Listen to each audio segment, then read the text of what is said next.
Rain hammered the courthouse steps, sending silver sheets of water sliding down the marble.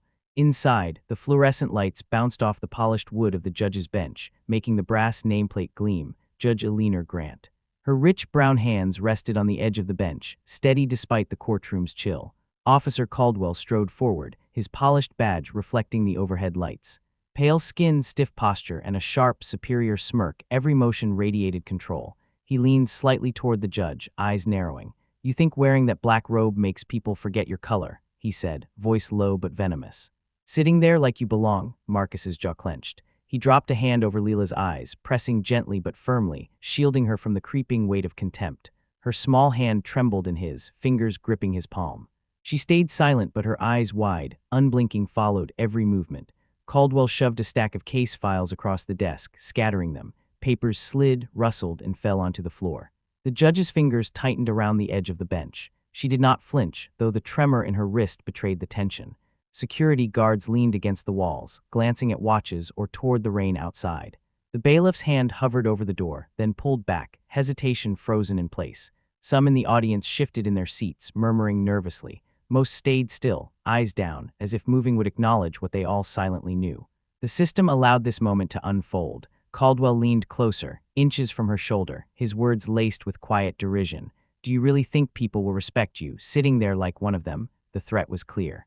This was no accident, no lapse of judgment. This was privilege, entitlement, and racial superiority made flesh. Lila tilted her head beneath Marcus's hand. She didn't speak. Her gaze traced the judge's hands, gripping the polished wood, knuckles white, every finger pressed as if anchoring herself. She noticed the small tremble in the judge's wrist, the way her shoulders squared, and the officer's smirk twitching at the corner. Marcus followed her gaze, silent, fists clenched at his sides, knowing the weight of this injustice pressed down not just on the judge, but on every person forced to watch. The courtroom held its breath. The rain outside streaked the tall windows, rhythm tapping the tension into the room. Judge Grant's fingers shifted slightly, curling around the desk, her eyes meeting Lila's with a calm fire. The smallest movement, barely perceptible, promised that what was happening now would not go unanswered. Marcus held Lila's small hand as they stepped off the courthouse steps, the rain still pattering lightly on the stone. His fingers squeezed hers, not tightly enough to hurt, just enough to anchor her in a world that had never been gentle. The sidewalk gleamed with puddles, reflecting the courthouse lights in fractured silver patterns.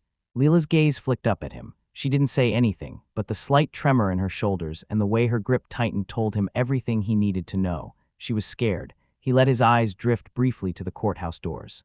Even through the glass, he could see the polished wood of the judge's bench, the brass nameplate catching the fluorescent glare. It should have been a normal morning. Instead, it was a battlefield disguised in civility. Marcus' coat hung loosely around his shoulders, but beneath it, a faint tattoo traced along his forearm, partially hidden angular shapes from his military days, a reminder of the missions that had left him scarred, shaped, cautious. He flexed his fingers subtly, almost unconsciously. The past was not something he spoke about. He didn't need to. It showed in how he carried himself, measured, watchful, ready. Lila tugged slightly at his hand. "Daddy, do we have to go in?" Her voice was small, almost swallowed by the low hum of the crowd gathering inside. Marcus bent slightly, lowering his face to hers. He didn't answer verbally. Instead, he rested a hand lightly over her shoulder, letting his presence speak. His other hand adjusted the tiny compass around her neck, a bronze trinket, worn smooth by years of handling. It swung lightly with her movements. One quick glance at it, and he knew she would feel steadied. He released her shoulder, nodding ever so slightly, and she straightened, pulling her jacket tight, the clasp clicking into place. The crowd around them was a mixture of the curious and the indifferent, some murmuring quietly, others simply watching the rain streak the windows outside. Marcus scanned the faces, noting every uniformed officer, every clerk moving papers, every security guard lingering near the doors. His eyes were quick, subtle, but precise. A flick of a wrist, the turn of a head, a slight narrowing of his gaze, all little signs that told him who was alert and who could be counted on to hesitate. Inside, the courtroom smelled of polished wood and the faint tang of disinfectant. The audience was seated, murmurs dying down as Judge Eleanor Grant took her place behind the bench. Her presence was quiet but formidable. Marcus noted the posture, the hands resting firmly on the polished surface, the steady inhale and exhale that betrayed a discipline and calm hard-earned over years of holding authority in a world that often tried to undermine her. Lila clutched Marcus' hand again. Her fingers dug lightly into his palm as she watched the judge, her eyes flicking from the brass nameplate to the judge's calm expression. She didn't fully understand why they were there, only that the tension in her father's posture, the hardness in his eyes, and the way he subtly shifted his weight told her that this was serious, that the people inside might not see them as equals. Marcus adjusted his stance, rolling his shoulders slightly, ensuring that he could react instantly to any sudden movement. One security officer shuffled papers nervously, another checked a watch, then glanced at the rain outside. The bailiff hovered near the bench, hands lightly resting on the edge of the podium, waiting for the proper moment to intervene or to remain still. Marcus' eyes flicked to each, noting hesitation, timing, readiness. It wasn't fear that moved him. It was calculation. He had learned to read these moments long before today, in situations far graver than a courtroom could hold, where one misstep could cost lives. A low murmur passed through the crowd. Someone coughed. Lila leaned against Marcus slightly, her small head resting against his arm. He could feel her shiver. He pressed a hand lightly at the base of her neck, adjusting the compass so it rested snugly under her jacket. That small motion seemed to settle her, a tactile reminder that he was near, that he was present, that he would act if the situation demanded it. Marcus' eyes swept to Judge Grant again. The gleam of her nameplate caught the light, but what held his attention were the subtle gestures, the way her shoulders squared slightly, the faint tightening of her hands around the desk, the calm inhale before she spoke. Every micro-movement told him she was ready, but it also told him she could not see every angle. That was where he, her silent guardian for the morning, came in. He noticed the first signs of Officer Caldwell moving toward the front of the room, uniform crisp, badge polished. The officer's movements were deliberate, measured, but something about the angle of his shoulders, the slight tilt of his chin, and the way he scanned the room signaled the arrogance of someone accustomed to deference. Marcus' eyes narrowed. He didn't flinch, didn't shift abruptly. His stance remained casual, but his hands slid just below the belt line, fingers brushing the edge of a notebook tucked in his coat. Not to attack, not yet, just ready, observing. Calculating, Lila whispered, barely audible, "Daddy, he looks mean." Marcus' thumb brushed lightly over hers. He didn't answer. He simply tilted his head toward the officer, eyes flicking to the slight twitch at the corner of Caldwell's smirk, then back to the judge. Lila's eyes followed, widening, absorbing the unspoken tension in the room. She leaned closer to him, instinctively seeking safety, and he pressed a reassuring hand to her shoulder. That was all she needed. The courtroom had an almost imperceptible hum of anticipation. Papers shuffled, shoes scuffed lightly against polished floors. Marcus' gaze caught the bailiff's pause, the way security officers glanced at each other briefly, as though questioning whose authority mattered most. The smallest shift in posture, the tiniest hesitation, told him that the room's balance of power was delicate, and that a single misstep or act of courage could tip it entirely. He adjusted Lila's coat slightly, brushing a wet strand of hair from her forehead.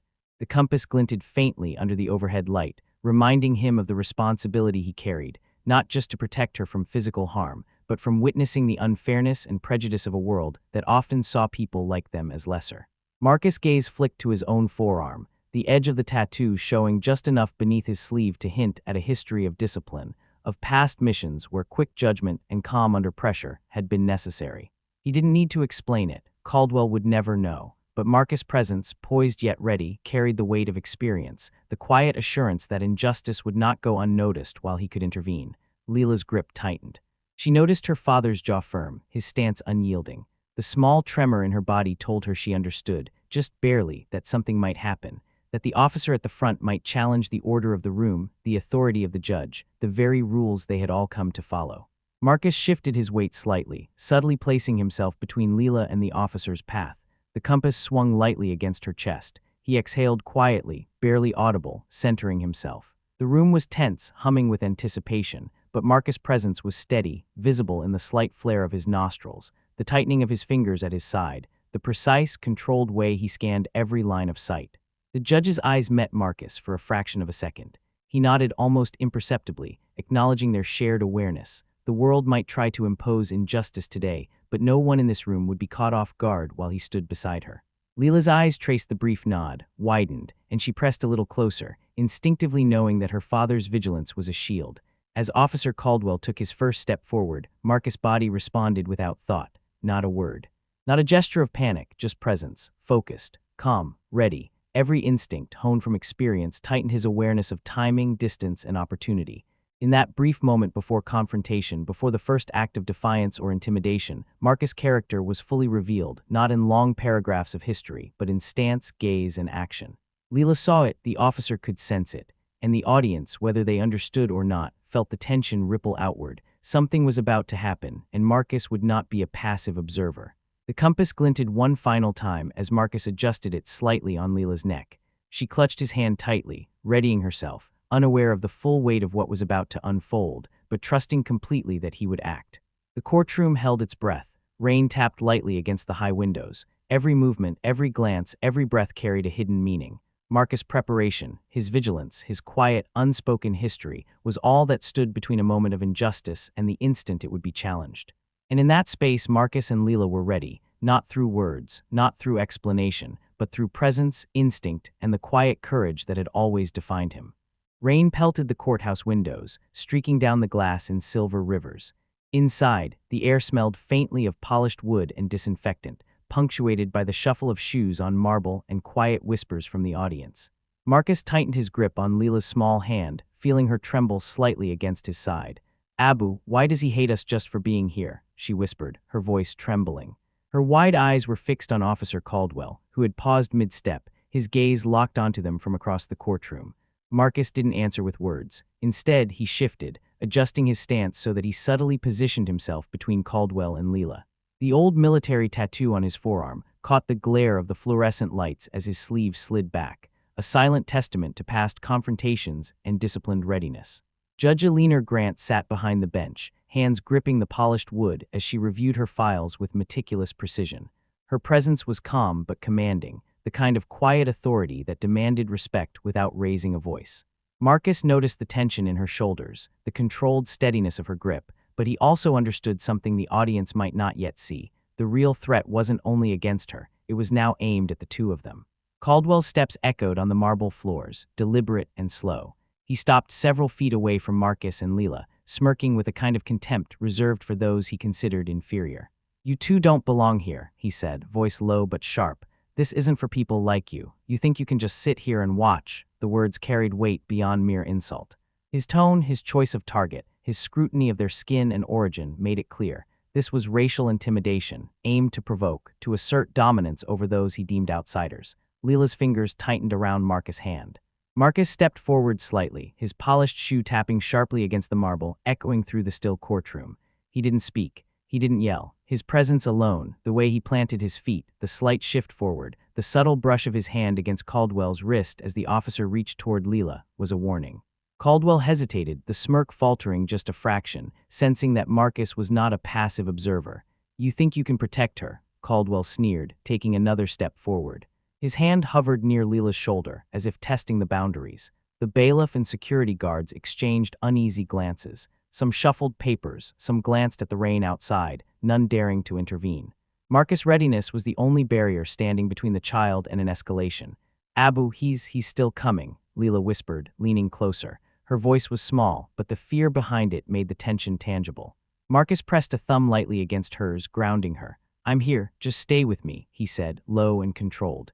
His eyes never left Caldwell, noting the arrogance, the testing of limits, the slow buildup of aggression. Caldwell reached the edge of the judge's bench, leaning forward to push papers roughly aside. The sound of rustling sheets echoed sharply. The judge's hands tightened on the desk edges, her knuckles whitening as she maintained composure. Caldwell's smirk widened as he surveyed her calm, then flicked his gaze to Marcus and Lila again. "You think just sitting there makes you equal to us," he hissed, nodding toward the pair. "Do you really believe your color, or your presence, gives you the right to judge, to watch, to sit here?" Marcus shifted his weight, one step forward, his hand brushing Caldwell's wrist just as the officer leaned dangerously close to Lila. The movement was precise, protective, nonviolent, but it was enough to disrupt Caldwell's momentum. The room seemed to hold its breath. Lila whispered again, voice trembling. "Abu, what will he do?" "Stay close. Watch," Marcus murmured. His eyes swept the room, noting angles, exits, and the positions of everyone present. The guards hesitated further, clearly aware that Marcus' intervention, his presence, his stance, was affecting the dynamics. Caldwell's lips curled into a sharper sneer. "You think she belongs here?" he spat, nodding at Judge Grant. "You're nothing but outsiders. People like you shouldn't even be in this room. Do you understand?" He reached toward the judge's bench again, intending to assert physical dominance by shoving her files, to make clear that his authority could not be challenged. Marcus reacted instantly, stepping forward, pressing a firm hand against Caldwell's wrist just as he made contact with the papers. The small, controlled collision stopped the officer short. Marcus' presence was now undeniably a threat, a wall standing between Caldwell and the people he sought to intimidate. The judge's eyes flicked up momentarily, noticing the standoff but remaining composed, gripping her files tightly. The courtroom's murmur grew louder as observers began to sense the tension between Marcus and Caldwell. "Step back," a clerk whispered, voice quivering. Caldwell ignored it, but the hesitation in his stance betrayed his realization that Marcus was not passive. He was being forced to calculate, to pause, to respect a presence he hadn't expected to encounter. Marcus leaned slightly toward Lila, letting her press against him, feeling the quickening of her heartbeat. "It's okay. Just stay behind me," he murmured. His fingers brushed her wrist to reassure her, and her small hand relaxed. The tactical readiness in his stance, the deliberate weight of his presence, was teaching her courage by example. Caldwell tried again, smirking, mocking the judge while keeping his attention split. "You may sit there and think you're untouchable," he said, nodding toward Marcus and Lila. "But you don't belong here. You're outsiders. Your presence offends me, offends this room." This time, when he reached again toward the files, Marcus moved decisively, stepping forward, hand landing firmly on Caldwell's wrist. The contact was enough to stop the officer, his smirk faltering. His control of the room, his assumed superiority, was now directly challenged by a civilian, by a man protecting his child. Judge Grant finally rose, her dark robe moving silently over the floor. She placed her hands on the bench, commanding silence without a word. The room went still. Caldwell froze, the power dynamics now clearly reversed. His eyes darted from the judge to Marcus, from Marcus to Lila, and he realized that the game had shifted. "Officer Caldwell," she said, voice measured, precise, "your actions are inappropriate. Step away from this bench and leave your duties immediately. Your badge no longer grants authority here." The courtroom exhaled collectively. Caldwell's face twisted, disbelief and anger flashing across his features. He reached to touch his badge, then hesitated, looking at Marcus and Lila, the pair whose presence had forced the confrontation. Slowly, he removed the badge and placed it on the desk. His authority, once unquestioned, had evaporated in seconds. Lila's eyes shone with wonder. "Abu Shishi," made him stop. Marcus nodded, still alert, letting her feel the relief without speaking more than necessary. His protective stance had been essential. Without his intervention, the racial and social power imbalance could have escalated further. The lesson of courage, vigilance, and moral responsibility had been made real, immediate, and undeniable. Caldwell retreated, muttering under his breath, and the courtroom buzzed with murmurs. Judge Grant returned to her seat, her eyes briefly meeting Marcus, an unspoken acknowledgement passing between them. No words, no lectures, just recognition that justice had been enforced through presence, action, and moral clarity. Outside, the rain continued, tapping against the windows in soft staccato. Inside, Marcus led Lila through the now calmer rows, her hand in his, her small shoulder pressed against him. She leaned in slightly, whispering, This is only the beginning, right?" Marcus gave a small, firm nod. No words were needed beyond that. The courtroom had witnessed authority challenged, bias confronted, and courage rewarded, not through loud declarations, but through presence, action, and the unyielding decision to protect. And in that silence, in the wake of authority undone and tension resolved, the moment imprinted itself on the child's memory. A lesson of courage, vigilance, and the real meaning of power had been delivered, visibly, tangibly, unforgettably. Rain still glazed the streets in thin, trembling sheets of water as Marcus pulled the car up near their apartment. Lila's small fingers were curled around his hand, her knuckles pale, trembling. She didn't speak, just followed his lead, eyes flicking nervously toward shadowed alleys and passing cars. When the car door clicked open, Marcus froze. A smear of black spray painted across the front door spelled a message he didn't need to read aloud. "Stay out, you don't belong here." The letters were jagged, hateful, deliberate. Rain ran down them, carrying a metallic sheen. Lila's eyes widened. "Abu, what is that?" she whispered. Marcus didn't answer immediately. Instead, he bent down, scanning the paint, the surrounding walls, the street. No fingerprints, no faces, just a message intended to intimidate. His jaw tightened, and for a moment, Lila could see the old military discipline flicker across his features, controlled, precise, calculating. He reached for her hand again. "We're safe, but we need to be careful, careful." The word felt hollow. It never had, not in his line of work. He guided her inside, keeping watch through the half-curtained window. The car remained in the street, windshield wipers frozen mid-motion, as his eyes tracked every shadow, every movement. Inside, the TV flickered to life. News channels were alive with court footage. Caldwell's aggression, Judge Grant's calm authority, the viral moment when the badge was left on the bench. Soundbites overlapped. A civilian intervened to protect the judge, heroism or interference. Some say racial intimidation was at play. The officer's career now in jeopardy. Why did a single father risk everything? Lila hid behind Marcus' leg. "They're saying, what about us?" "They're saying a lot," Marcus replied tightly, scanning the perimeter of the building through the blinds. "Some good, some dangerous." He went to the window. Across the street, under the orange wash of a street lamp, a dark sedan lingered. Its engine hummed quietly, too quiet. He crouched, eyes narrowing. Two men in suits stepped out. Their gaze lingered not on the street, not on the traffic, but toward his apartment, toward them. Marcus' fingers brushed the old tattoo on his arm, hidden under his sleeve, but the memory of discipline, of tactical awareness, surged. He shifted slightly, stepping into the shadows inside, bringing Lila closer. "Stay here," he whispered. "Do not open the door." He grabbed the small surveillance monitor he'd installed months ago, an old security camera connected to the front door. He tapped quickly, bringing the grainy image to life. The two men were moving deliberately now, circling the block. Marcus' hand hovered near the small device on his belt, a tool not just for observation, but for defense if needed. Lila whispered, "Abu, they're outside. They look scary." "I know," he said, "but we know they're just trying to scare us. They won't get in." For hours, the building felt like a cage. Each knock on the front door, each rumble of tires, each shadow moving past the window became a small spike of tension. Marcus had the calm, but Lila could feel the fear in the muscles around his jaw, in the quiet clench of his fists. Even the social media storm spilled into the apartment. Clips were replayed endlessly. Caldwell's attack, Judge Grant's command, the viral second that stripped power from the badge. Marcus didn't watch for drama. He watched to anticipate threats. Each replay taught him something about Caldwell's allies, about how the narrative might be twisted. At school, subtle whispers followed Lila. Some kids were fascinated, some cautious, others echoing the social prejudice she had witnessed. Marcus ensured she didn't go outside unprotected. Every interaction was measured, every step calculated. Then the escalation. One evening, a brick hit the front window. It shattered glass across the floor, droplets of rain inside. The sound alone was enough to make Lila scream. Marcus was instantly in motion, scooping her into his arms, moving her to the back of the apartment while keeping his eyes on the window. From the shattered glass, he could see Caldwell's emblem faintly on the coats of men loitering across the street. Their intent was clear: intimidation, testing boundaries. Marcus' heart was steady, but his mind raced with tactical possibilities. He dialed a private number, someone who could keep eyes on the street, someone who could act if needed. Lila clung to him. "Abu, they want us. They want to scare us," he said. "They're wrong if they think it works." Hours passed. Rain turned into drizzle. The intruders left, but Marcus knew it wasn't over. Not until the system that allowed Caldwell's aggression, both in the courtroom and outside, was confronted head-on. During the day, Marcus made moves quietly. Cameras were checked, angles adjusted. Neighbors were spoken to, subtly warned. His preparation wasn't paranoia, it was survival, discipline turned into protection.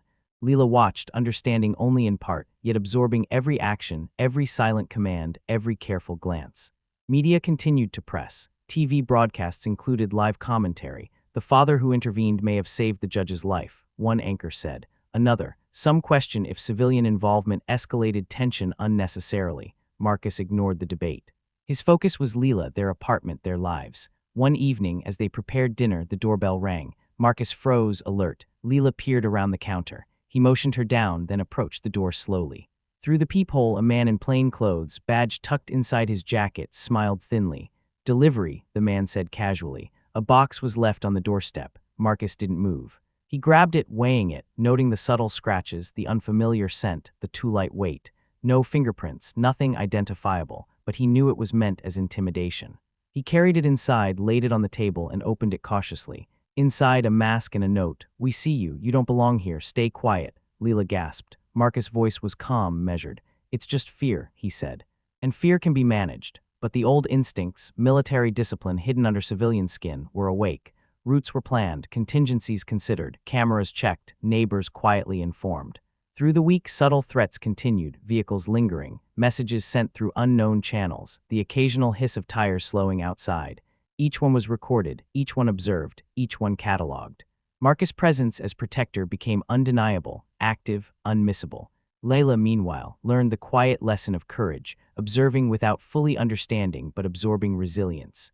And yet, amid all the tension, there were moments of humanity. A neighbor who slipped a note of support under the door, a teacher quietly praising Lila for bravery, an online commenter defending the viral video against bigoted backlash. These small acts became lifelines. Marcus knew the real lesson wasn't viral fame, it was vigilance, preparedness, courage in the face of targeted harassment. Caldwell had tried to dominate a courtroom. Caldwell's allies tried to dominate the street. Marcus met both threats with silent discipline, calm action, and protective instinct. At night, he would check Lila's room, ensure locks were secure, double-check cameras, review footage. The apartment became a fortress, not just of walls, but of vigilance, strategy, and presence. Lila slept more soundly in the end, trusting him fully. By the end of the week, Marcus allowed himself a breath, knowing the second wave of fallout, both online and off, was inevitable. Social media, community chatter, school whispers, street eyes, all carried bias, all carried danger. But he was prepared. He would remain vigilant. He would remain quiet, observant, protective. And he would ensure Lila never learned fear without understanding courage. Outside, the city lights reflected off wet streets, shimmering in rhythmic pulses. Inside, father and daughter remained, quiet, tense, resolute. Every glance, every careful move, every whispered word reinforced the lesson. Courage mattered, preparation mattered, presence mattered, and justice sometimes required action beyond observation. Marcus rested his hand on Lila's shoulder. "We're ready," he said softly. "Whatever comes next, we'll handle it together." Lila's small voice, barely a whisper. "I'm ready too, Abu." Marcus nodded. He knew she was in her own way. And in that moment, the fallout of the courtroom had transformed into a crucible, testing, sharpening, preparing both of them for what the world might throw next. Rain streaked the windshield in long, trembling lines, blurring the streetlights into a smear of gold and white. Marcus parked the SUV 2 blocks from the agreed location. Lila pressed her small hand against the doorframe, staring at the darkened city streets. "Abu, is it safe?" she whispered. Marcus gave a tight smile, adjusting the rearview mirror just enough to glance at her. "We'll be fine. Just eyes open, okay?" As they walked, the sound of tires on wet asphalt echoed off brick walls. A shadow shifted near the corner, a dark sedan idling too long, tinted windows like watchful eyes. Marcus slowed, his hand brushing the edge of Lila's coat. Instinct prickled at the back of his neck. They reached the library-turned-community center. The lights inside were muted, and Karen Morales was already at a table, laptop open, papers fanned out like evidence on display. But even before Marcus approached, the SUV's rear window exploded with a sharp crack. The driver's side glass shattered, water and fragments scattering over the wet pavement. Lila gasped, stumbling against Marcus. "Abu." Marcus crouched, guiding her behind the hood. "It's okay, stay down." A man in a dark coat leaned out of the shattered window, shouting something unintelligible before retreating. Marcus' military-trained eyes scanned the street. The sedan peeled away. He noted the plate, direction, timing. A warning, not just for them, but for everyone who would stand against Caldwell. Inside, Karen didn't flinch. She pointed at her laptop. "This is what I wanted to show you." Marcus looked. The screen displayed a timeline, emails, memos, internal logs. Officer Caldwell's harassment was systematic. Complaints were filed and quietly dismissed. His colleagues had enabled him, turning silence into tacit approval. But the timeline also included photographs, security footage of Marcus, unnoticed, in past incidents where he had quietly protected others. No long explanations, no philosophical digressions, just visual proof, the man, the system, and the one small presence that disrupted both. Lila tugged at his sleeve. "Abu, are we going to be okay?" Marcus crouched lower, eyes scanning again. "We will, but only if we're smart, always aware." He allowed Karen to continue her review, flipping quickly through the footage and screenshots. Marcus didn't narrate his past. Instead, Karen's camera captured it, a faded eagle tattoo on his forearm, a set of medals tucked behind his seat. Visual cues of experience and courage, not words, not explanations. The timeline culminated with the courtroom footage, the viral moment itself. But now there were additional clips, Caldwell and a colleague lingering outside the courthouse that day, watching, measuring reactions. Silent threats woven into the mundane. Marcus had noticed it all. That's why he'd acted, why he had moved Lila behind him when Caldwell's hand reached for the judge. Karen looked up. "Marcus, you need to know the footage will go viral. People will dissect every moment. Some will call you a hero. Others will question your presence, and they'll ask why you intervened." Marcus leaned back, calm but tense. "Because if I hadn't, Lila would have seen something worse. The judge could have been humiliated further. Someone needed to act, someone who understood what it meant to stand in that moment." Karen nodded. She pulled up a live social feed, clips already circulating. Comments were divided, outrage at Caldwell, confusion about Marcus' role, admiration, fear. The racial context was unmistakable. People of color discussing what it meant to be targeted by a system that allowed such aggression. Then another alert. Outside the building, a group of Caldwell's associates had parked nearby. One leaned against a car, recording with a phone. The threat hadn't ended, the danger was real, tangible. Lila whispered, her voice small but steady. "Abu, are they going to hurt us?" Marcus crouched, resting his hand lightly on hers. "They won't, not if we're smart, we stay aware." "We stay together," he stood, gesturing to Karen. "We film this. We capture every move, every step. That's how we protect ourselves, not by running but by showing the truth." As the feed went live, Marcus allowed himself one small exhale. The revelation wasn't in telling the world about his past. It was in showing it, in letting evidence speak, in letting others see that even in the face of systemic prejudice, courage mattered. He glanced down at Lila, her wide eyes reflecting the soft library light. "Abu, do they know we're not scared?" "Not yet," Marcus said, smiling faintly. "But they will." The first wave of social media response arrived in real time. Clips of Caldwell reaching for the judge, Marcus moving Lila behind him, the tense standoff, all streamed, reshared, dissected. Marcus didn't comment, he simply observed. Each replay was a lesson. The system could be challenged, but only with awareness, strategy, and the courage to act. Hours later, after the rain softened to mist, Marcus and Lila returned to their SUV. The shattered glass had been cleared from the curb, but the warning was clear. Caldwell's network remained active. The battle wasn't over. Lila leaned against his shoulder, voice quiet. "Abu, will they try again?" Marcus kissed her hair. "Maybe. But next time we'll be ready. Always ready." This was the true revelation. Marcus' courage wasn't a story told in interviews or long reflections. It was lived in every glance, every step, every small act of protective vigilance. And the audience watching, the world, saw it unfold in real time. The viral courtroom footage, the threats, the unwavering presence of a father protecting his child, and a judge reclaiming her authority. The danger remained, but so did the power of quiet courage. And Lila, observing her father, began to understand the simple truth. Bravery isn't perfect. It's messy, unpredictable, and costly, but it can change everything. Marcus slid the SUV into the darkened street, eyes scanning, alert. The revelation was not a conclusion, it was a beginning. The courthouse doors closed behind them with a hollow click, the echo bouncing through the marbled hall. Marcus felt the weight immediately, not the case itself, not the media frenzy, but the invisible net that had just begun to tighten. Outside, the drizzle had turned into a steady rain, painting the sidewalks with silver streaks. He noticed it all, a lone black SUV idling across the street, a shadow moving behind the hedges, a glint of a watch on a passing security officer who lingered longer than necessary. The threat hadn't ended, it had merely shifted. Lila's small hand tightened around his. She didn't speak, but her body trembled slightly, her 7-year-old fear radiating from her in quiet waves. "Abu, they're still out there, aren't they?" Her voice was almost a whisper, yet in the hollow space of the empty hall, it cut through like glass. Marcus didn't answer with words. Instead, he bent down slightly, pressed his shoulder against hers, and gave her a subtle squeeze. Action, not explanation, that's what she needed. As they made their way to the car, Marcus's mind scanned everything. The cafe on the corner, usually bustling, had half-closed blinds. The rain masked footsteps, but not entirely. Every reflective surface, every puddle, every shadow whispered someone was following them. His old instincts, honed during years he rarely spoke about, flared. The faint outline of a tattoo peeked from beneath his rolled-up sleeve, a reminder of past battles fought quietly, away from recognition. The drive home was silent. Lila rested her head against the window, watching the blurred streaks of streetlights. Marcus kept his eyes moving, subtle glances at rearview mirrors, noting the SUV that had changed lanes multiple times. Nothing overt, yet everything signaled attention. It wasn't just Caldwell, they were organized, methodical, and patient. He remembered the courthouse incident. Caldwell's slap might have been solo, but his allies weren't far behind. The system's failure wasn't a matter of incompetence. It was deliberate, subtle, and relentless. And now Marcus was part of the equation. Home was modest. A narrow driveway, a small lawn, and windows facing the street.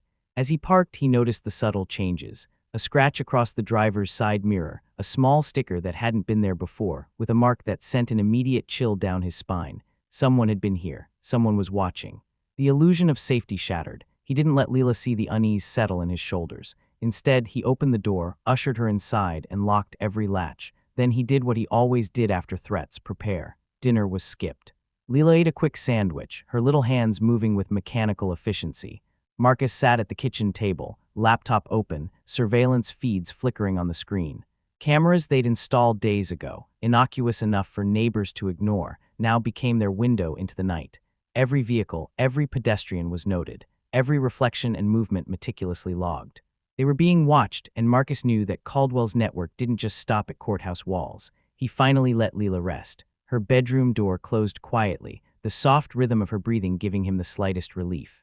Alone, Marcus retrieved a worn leather notebook from the drawer, the one he had kept from his military days. It wasn't just paper and ink. It was strategy, notes, and memory. Every lesson, every escape, every tactical consideration he had ever written down whispered its relevance now. He flipped to the section labeled Caldwell Network Observation Patterns. Only he knew it existed. Then the sound came. The low, guttural bark of a black dog outside the window. Marcus froze. The dog belonged to no neighbor. It was familiar, too familiar. Caldwell had often been seen with the same large, menacing dog during courthouse appearances. The animal was a warning, a psychological trigger. Marcus's eyes shifted to the street. Nothing visible, yet his instincts flared. Then his phone buzzed, a message, anonymous, chilling. The badge may be gone, but the memories remain. "We are watching." Marcus didn't flinch. He placed the phone down, closed his eyes briefly, and visualized the scenario. Not for confrontation, not for revenge, but for survival. Every move Caldwell's team could make, every attempt to intimidate, had a counter. Cameras, reflection, timing, and psychology. He didn't need violence, he needed precision. The next hours were a blur of digital mapping and calculated maneuvers. Marcus traced every known associate of Caldwell, every known location used to harass or monitor. He set patterns of alerts. Lights flicking on at irregular intervals, subtle reflections in mirrors to give the impression someone was present in rooms they weren't, recording devices feeding back into encrypted drives.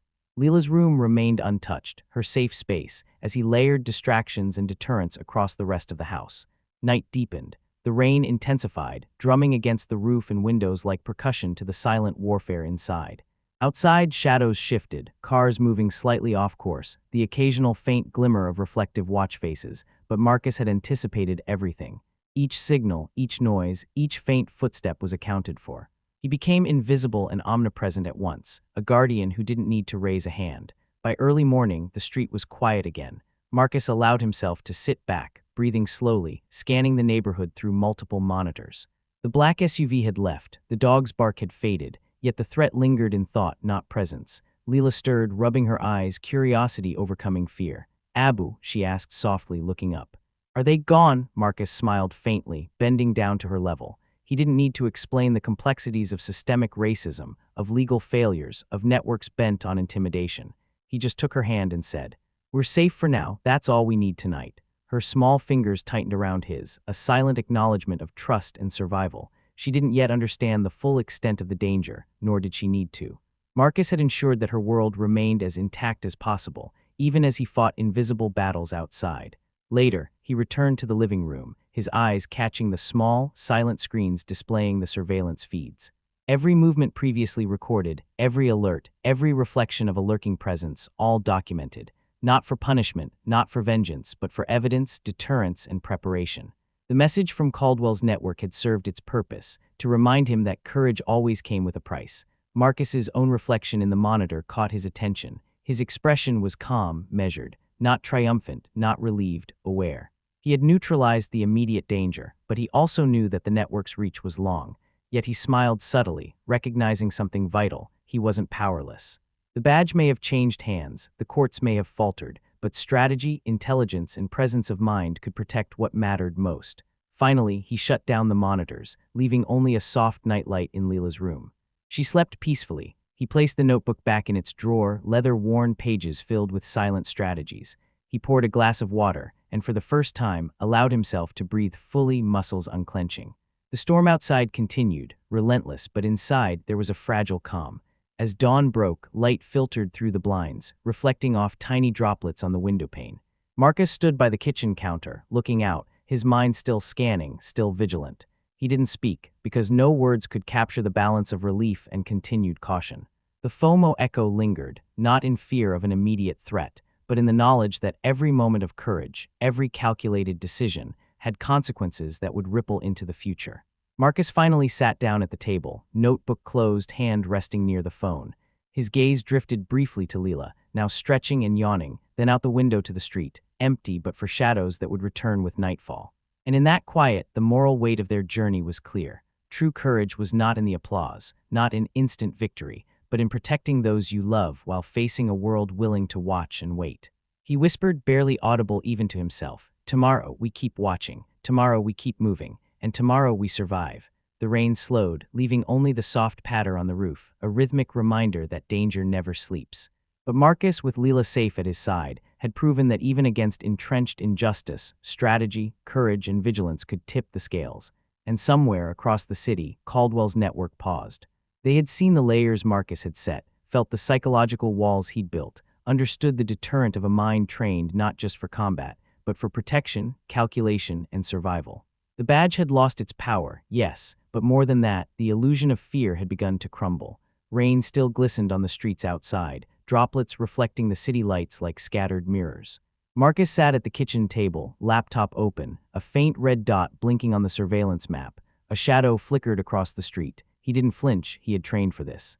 His hand rested lightly on Lila's shoulder as she slept in the next room, blanket pulled tight around her small frame. A soft ping from the laptop drew his eyes to a new notification. A car had moved 2 blocks closer to their house. Just a minor check, but the tension tightened around him like a spring. Marcus jotted a note, eyes scanning the live feed, fingers hovering over the keyboard, every muscle coiled for a potential threat. Lila stirred slightly in her sleep, murmuring. Marcus looked over and smiled faintly, brushing a stray lock of hair from her forehead. She was unaware of the shadows outside, of the SUV that had appeared earlier, or the subtle flicker of movement at the edge of the driveway. She didn't need to know, she only needed to feel safe. He leaned back, taking a brief breath, letting his eyes roam the streets through the rain-streaked window. The dog barked faintly in the distance, a reminder that vigilance never truly ended. Marcus's mind scanned scenarios not out of fear, but habit, patterns of past encounters, potential routes, escape options, contingencies. One small sound could tip him into action, but for now, calm reigned. Morning light crept slowly through the blinds. Lila padded quietly into the kitchen, backpack slung over her shoulder, ready for school. She paused, looking up at her father, eyes wide. "Abu, are we safe?" Marcus crouched to her level, keeping his voice soft but firm. "Safe enough to go to school, but we stay alert, always." She nodded, accepting that explanation. At 7, she didn't understand systemic bias, networks of intimidation, or the complexity of human prejudice. She understood presence, the quiet assurance of her father's protective gaze. That was enough. The street outside was quiet, but Marcus's instincts were alive. A quick flash on the laptop, a shadow moving near the corner, distant enough to appear incidental, close enough to be noticed. He jotted another note, tightened his grip on the mouse, and waited. It was subtle, almost imperceptible, but it reminded him that the fight wasn't over. He returned to checking the map, the surveillance feeds, and then paused at a single frame.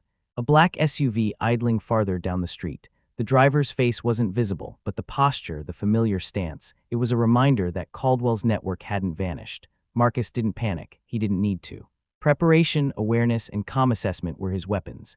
Even as Lila ate her breakfast, humming a tune, Marcus allowed his mind to wander briefly over the past weeks. The courthouse confrontation, the subtle threats, the anonymous messages. Each event was a thread in a larger web. Some threads were already neutralized, others still taut, waiting. He didn't speak of it. He simply acted quietly, deliberately. By mid-morning, Lila was on the school bus. Marcus lingered by the window, eyes tracing her bright jacket as she waved to friends. Then he returned to the laptop, adjusting angles, checking motion sensors, scanning feeds. A distant siren reminded him that life went on outside these controlled perimeters, but life could also erupt at any moment. A soft knock at the door made him tense. Quick glance, no one. Just the wind tossing debris across the porch. Marcus exhaled slowly, shoulders relaxing fractionally. This was his world now, calm punctuated by alerts, vigilance woven into ordinary life. He closed the laptop finally, sliding it aside, and moved to Lila's room.